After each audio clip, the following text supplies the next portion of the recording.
이코노미톡 시작을 하겠습니다. 오늘 시장도 엄청 약세입니다. 그런데 우리 시장은 사실 미국과 중국 모두 다 신경을 써야 되는 상황이죠. 올해 중국의 무역 흑자가요, 사상 최대 규모를 기록할 것이다라는 분석이 나오고 있는 상황이고, 이게 또 글로벌 무역 긴장을 한층 높이면서 시장의 하락, 급락 재료로 지금 작용이 되고 있습니다. 특히나 우리 시장 같은 경우에 뭐 대표적으로 화학, 화장품, 소매, 레저, 그러니까 중국향 민감 업종의 하락세 이게 두드러진다라고 보여지는 상황인데요. 어찌나 이런 부분이 좀 안타깝습니다. 그래서 오늘 이 부분을 KB국민은행의 장재철 박사와 함께 알아보도록 하겠습니다. 박사님 어서 오십시오. 네, 안녕하십니까? 네, 좀 걱정되는 재료가 있어서 이분 좀 모셨고 올해 중국이 무역 흑자가 사상 최대 규모를 기록할 것이다. 이게 결코 좋은 신호는 아닌 것 같아서 문제입니다. 어떻게 보고 계십니까? 네. 네, 아무래도 한 나라의 무역 수지가 굉장히 흑자를 크게 보인다는 것은 예. 그 무역 상대국한테는 좋은 소식은 아니죠. 불균형이 그렇죠. 무역 이루어지고 있다. 불균형의 이슈가 되는 거고 올해 1월부터 10월까지 중국의 무역 수지 흑자가 약 한 7,900억 달러 정도 됩니다. 그래서 이게 만약에 10월이니까 2달을 더 우리가 지난 10달 동안의 월 평균 수출 규모를 더해주면 1조 달러가 넘어서 2022년에 8천억 달러 이후 최대치를 이제 기록할 것으로 보이는데, 주목하고 또 시장이 우려하는 것은 이러한 중국의 무역 수지 흑자 중에서 대미 무역 흑자가 약 한 2,750억 달러, 전체 무역 수지 흑자의 37%를 차지한다는 거죠. 미국 입장에서는 달갑지 않은 그런 뉴스라고 볼 수가 있습니다. 그렇지만 또 중국 입장에서 보면 중국의 수출은 10월 달에 전년 동월 대비 10% 이상 높아졌어요. 올해 들어서 제일 높은 증가율을 보였는데 수입은 또 마이너스예요. 이게 보면 우리가 무슨 침체형 무역 흑자다 뭐 이런 얘기도 있잖아요. 그러니까 중국 입장에서 보면 약간은 억울할 수도 있습니다. 왜냐하면 불황형 흑자라는 느낌이 그렇죠. 있어서. 불황형 흑자. 예. 수요가 내수가 작으니까 수입을 덜 하잖아요. 반면에 수출은 또 트럼프 당선자가 대통령이 된다는 가능성에 대한 우려 때문에 수출과 이 수출을 굉장히 밀어내기를 많이 했어요. 그래서 이게 10월 달에 2자릿수의 증가세를 보였는데, 어쨌든 이렇게 대미 무역 흑자가 크다는 점, 그리고 그것이 중국의 무역 수지의 최대치를 또 역사 최대치를 기록한다는 점은 중국 입장에서는 미국의 눈치를 볼 수밖에 없는 그런 상황이다, 이렇게 볼 수 있을 것 같습니다. 네. 그러니까 중국은 내부적으로 지금 어렵다는 사실 하고 있는데, 이게 흑자가 이렇게 사상 최고치를 기록해 약간 이상하게 생각하시는 분들이 계시겠지만 네. 차근차근 또 말씀을 들어보면 이해가 되는 부분입니다. 일단 중국 쪽에서는 그 무역 흑자가 최고치로 나왔기 때문에 미국에게는 빌미를 줄 수 있는 거죠. 그렇죠. 호시탐탐 노리고 있으니까 네, 맞습니다. 그런 부분이 있고, 실제로 중국 경기 내부적으로 내수가 부진하다 보니까 이들은 경기를 부양할 수 있는 여러 가지 정책을 제시를 하고 있는 상황인데, 그래서 이게 10조 위안의 재정 부양 정책을 발표했거든요. 근데 이상하게 시장이 실망했단 말이죠. 결국 알맹이가 빠졌다라는 거에 집중하는 듯합니다. 이게 분위기는요. 어떻게 보셨습니까? 그러니까 우리가 시장에서 중국 재무성이나 아니면 전인대 상무위원회에서 10조 위안의 어떤 조치를 마련했으니까 이게 경기 부양과 관련이 있을 거라고 생각을 하는데요. 사실은 이 전인대 상무위원회에서 결정하는 것은 그 이전에 정부가 발표했던 정책의 구체적인 사항을 이제 확정하는 거고요. 이번 10조 위안의 10조 위안은 대부분 지방 정부의 부채 한도를 늘린 것입니다. 이 부채 한도를 늘린 이유가 어떻게 보면 향후에 있을 경기 부양책의 기반을 다지는 건데요. 이게 왜 그러냐면 중국 지방 정부가 지금 약 한 14조 3천억 위안 정도의 부채를 숨겨놨어요.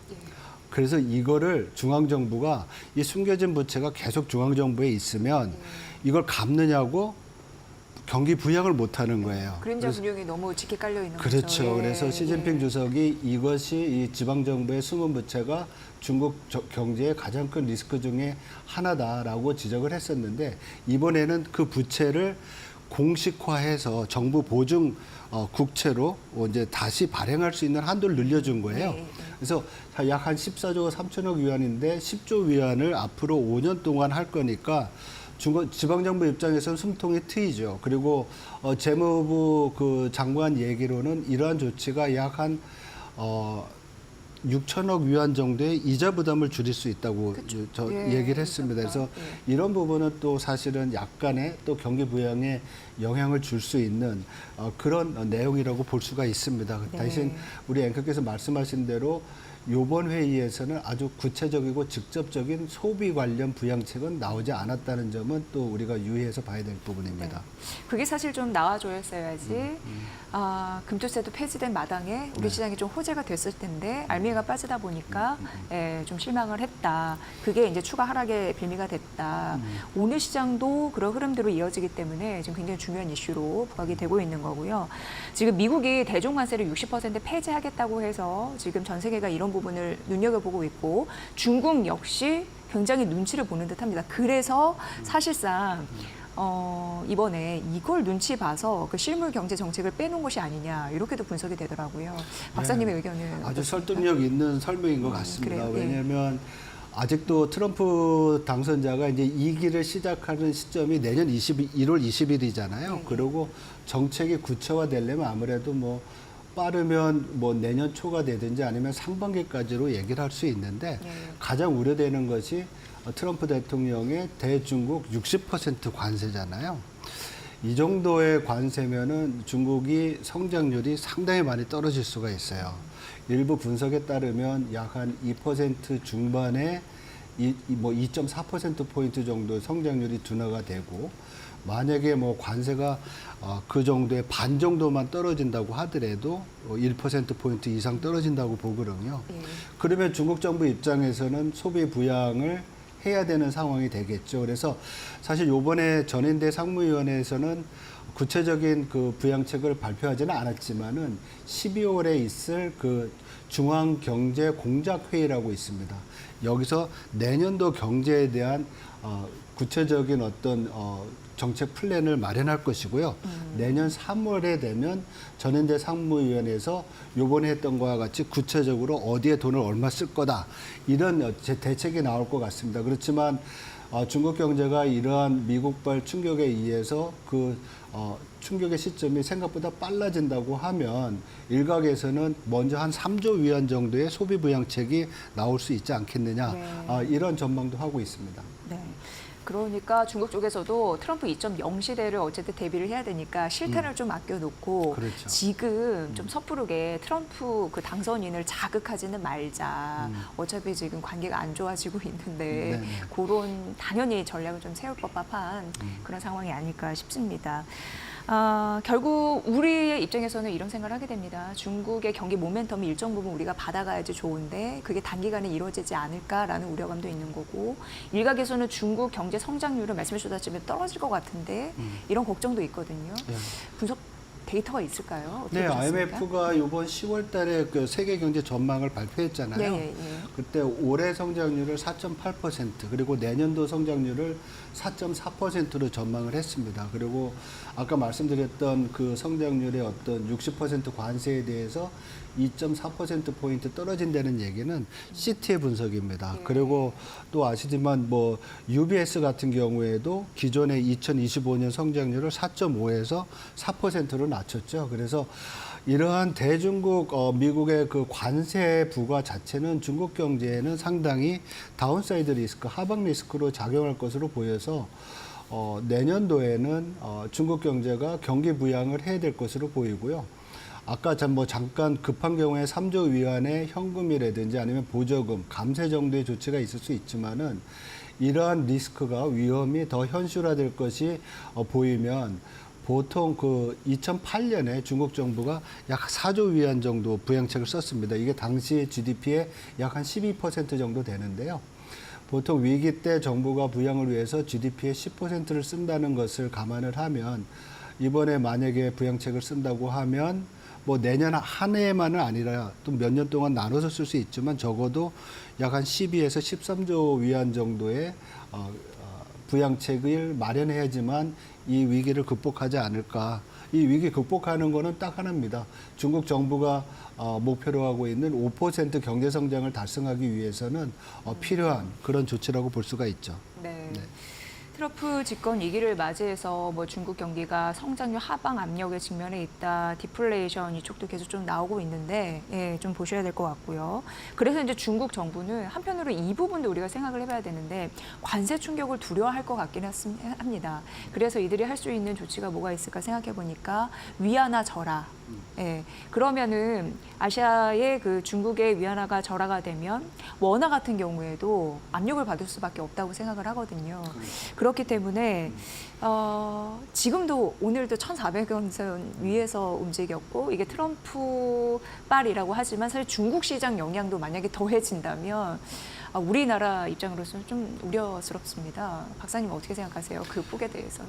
예. 지금 사실 환율이 어떻게 보면 올해뿐만 아니라 내년도에 중요한 이슈가 될 수가 있습니다. 예. 왜냐하면 환율이 높아진다는 것 자체는 우리나라처럼 원자재의 대부분을 수입하는 그런 경제에서는 수입 물가를 올려서 인플레이션을 자극할 수도 있기 때문에 물가 불안 요인이 될 수가 있겠죠. 또한 또 우리 원화가 약세가 된다고 하면 우리나라에 또 자본을 투자하는 투자자 입장에서 보면 그만큼 환손실을 가져올 수 있잖아요. 그렇죠. 그래서 우리가 주목해서 봐야 되는데 지금 이러한 그 미국의 60%의 중국산 제품에 대한 관세가 만약에 실현된다고 하면 위안화 약세는 불가피할 것으로 보입니다. 왜냐하면 무역 수지가 악화될 것이고 성장률이 아까 말씀드린 대로 둔화될 것이기 때문에 그래서 지금 일부에서는 위안화가 지금 달러당 7.2 위안 정도 되잖아요.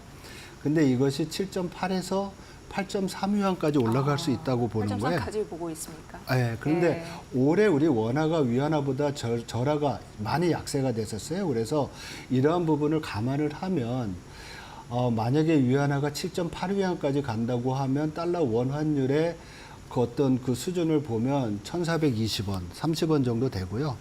8.3위안까지 간다고 하면 1,520원까지 갈 수가 있는 거예요. 이렇게 말씀을 드리는 이유는 그동안 원화와 달러가 원화와 위안화가 상당히 같이 움직이는 동행성을 보였던 거가 이제 큰 근거가 될 수 있는데요. 어쨌든 이러한 관계에서 본다고 하면 위안화 약세는 원화 약세 요인이 될 수가 있는데 문제는 트럼프가 위안화 약세를 용인할 수 있느냐 이 문제겠죠. 그래서 아마도 미국이 위안화가 이렇게 약세가 된다고 하면 미국이 위안화에 대해서 코멘트를 할 것 같고요. 그리고 또 달러 원 환율이 이렇게 높아지면 우리 외환 당국도 시장 개입을 해서 그 레벨을 낮출 거로 보입니다. 그래서 달러 원 환율이 이렇게 급등, 1,500원대까지 급등을 해서 오래 머물지는 않을 것으로 보입니다. 네. 지금 뭐 중국이 위안화 절하 움직임을 보여도 어쨌든 미국이 개입을 할 거고 보니까 1,520원대까지 이 밴드를 좀 말씀을 해주셨는데 상단으로 보면 그렇죠. 1,400원 안착은 이루어지지 않을까라는 생각은 하면서도 하지만 우리나라 입장에서도 당국 개입이 좀 있을 수밖에 없다. 그래서 그 밴드를 좀 맞출 것이다. 평균을. 그래서 지금 말씀드린 얘기는 위안화의 변동에 따라서 움직이는 것이고요. 그리고 환율을 결정하는 또 많은 요인들이 있습니다. 미국의 금리 인하도 있고요. 또 미국 경제 성장률의 둔화도 있고 그래서 그런 부분을 감안하면 저는 지금 말씀드린 내용은 가장 극단적인 경우에 달러 원 환율의 변동폭에 대해서 말씀드린 거로 이해하시면 좋을 것 같습니다. 네, 간단하게 이제 마지막 질문을 드리면 우리나라 사실 이제 중국발 악재로 씨름을 하고 있습니다. 대표적으로 철강, 시멘트 업계, 정유, 화학 다 마찬가지거든요. 저조한 실적의 근원이 되고 있고 어떤 전략이 좀 필요하다고 보십니까? 모르겠습니다. 투자 입장보다도 저는 이제 거시를 하니까 이 앞에서 말씀 철강이나 석유화학 이런 부분은 중국 내수랑 관련이 있는 것 같아요. 맞습니다. 그래서 중국 비중을 줄이는 수밖에 없고요. 시장 다변화를 해야 될 것이고 또한 어떤 시장 각 시장에 맞는 로컬라이제이션 프로덕트를 만들 필요가 있을 거로 보입니다. 그리고 나머지 부분은 그 시멘트 같은 경우에 저가잖아요. 그러니까요. 이런 부분은 우리 상품이 저가를 극복할 수 있는 품질을 높여서 좀 경쟁력을 높이는 거 그리고 서비스 품질 차별화와 서비스 개선 이런 부분들이 좀 필요할 것 같습니다. 그래서 좀 궁색하지만은 이게 산업 정책이고 이것보다 더 궁극적으로 더 좋은 정책이라고 하면 우리 경제를 이끌어 나갈 새로운 선도 산업을 빨리 개발을 해서 발전시키는 것이 필요하다고 보고 있습니다. 네, 오늘 이 대담을 준비하기 위해서 예전부터 이제 그 얘기를 드렸는데 중국의 부양책이 건전성 강화 정책이다라고 강조를 그렇죠. 해주신 바가 있습니다. 그것도 네. 좀 참고를 해보시면 좋을 것 같고요. 지금 실물 부양책이 빠져 있다는 지적에 따라서 환율의 변동성 이 부분이 굉장히 중요해서 관건이라고 말씀을 드리겠습니다. 어쨌든 미국과 중국 사이에 끼어 있는 우리 경제 잘 준비해야 될 그 전략이 필요해 보입니다. 예, 그 부분에 대해서 KB국민은행 장재철 박사 오늘 여러분께 들려드렸습니다. 자, 오늘 분석 잘 들었습니다. 고맙습니다. 네, 고맙습니다.